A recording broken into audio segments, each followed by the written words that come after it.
ازاي اوريكم الفول الزبده الجميل ده اللي مكملش ساعه ونص على النار. بصوا حبايبي اهو، استنوا بقى اقول لكم معمول ازاي.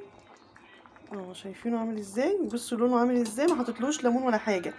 حطيت له ايه، حطيت له حبه خل صغيرين وحبه بيكنج باودر كده بالايه، من غير معيار يعني، تقريبا كده معلقه خل كبيره، حبه بيكنج باودر نص معلقه كده بالتقريب، حوالي معلقتين عدس اصفر، والحمص الشام حوالي بردك معلقتين كبار كده او 3 معالق. ماشي.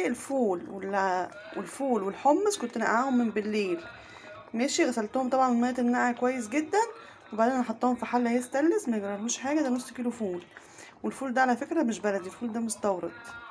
ماشي. حبيت بس اوريهولكم عشان لو حابين تعملوه، عشان انتوا طبعا عارفين المحلات بتاعت الفول والفلافل بتبقى قافله في اي عيد، سواء عيد صغير او عيد كبير. وكل سنه وانتم طيبين. شايفين فول زبده ازاي اهو. والعدس بتحطيه وهو على النار، لان العدس ما بيخش اصلا. بصوا هو العدس دايب يعني، الحمص اهو زي ما انتم شايفين ما بيدوبش، بس الفول اهو بس بصوا بقى زبده. يا رب يكون الفيديو عجبكم، والسلام عليكم ورحمه الله وبركاته.